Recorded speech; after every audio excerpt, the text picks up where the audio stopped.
ایک दुकानदार अब्दुल रहमान ने अभी अपनी दुकान खोली ही थी कि एक खतून आई और बोली, भाई साहब ये लीजिए आपके 10 रुपए।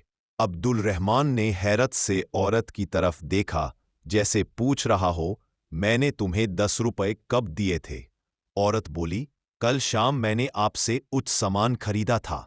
मैंने आपको 100 रुपए दिए, सामान 70 रुपए का था, आपने 40 रुपए वापस दिए, जबकि देने 30 रुपए थे।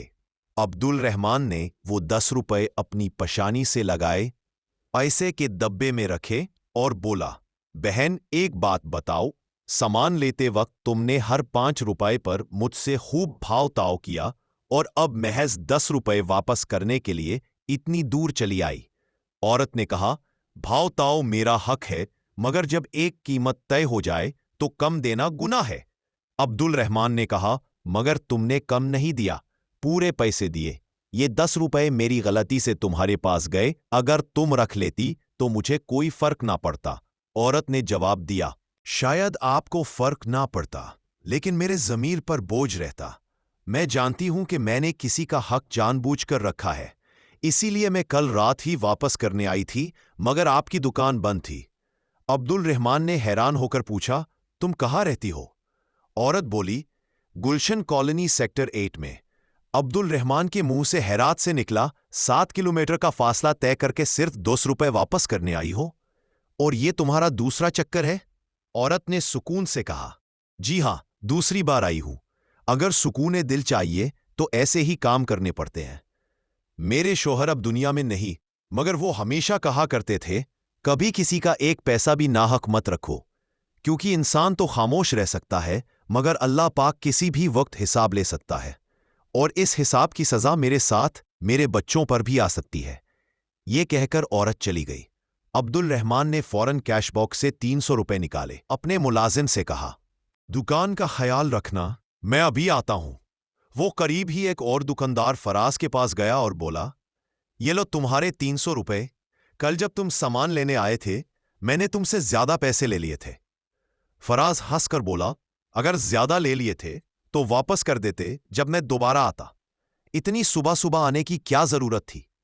अब्दुल रहमान ने कहा, अगर मैं तुम्हारे आने से पहले मर गया तो तुम्हें तो पता भी ना चलता कि तुम्हारे पैसे मेरे पास हैं, इसीलिए लौटा दिए। कभी नहीं पता कि अल्लाह पाक कब हिसाब ले ले और सजा मेरे बच्चों को ना भुगतनी पड़े। यह सुनकर फराज खामोश हो गया। उसके दिल में एक जख्म जागा। 10 साल पहले उसने एक दोस्त काशिफ से 3 लाख रुपए कर्ज लिए थे। अगला दिन ही काशिफ का इंतकाल हो गया। काशिफ के घर वालों को इस कर्ज का इल्म ना था, तो किसी ने तकाजा नहीं किया। लालच में आकर फराज ने कभी खुद भी वापस नहीं किया। आज काशिफ का घराना गुर्बत में जिंदगी गुजर रहा था। बेवा औरत घरों में नौकरियां करके बच्चों को पाल रही थी और फराज उनका हक दबाए बैठा था।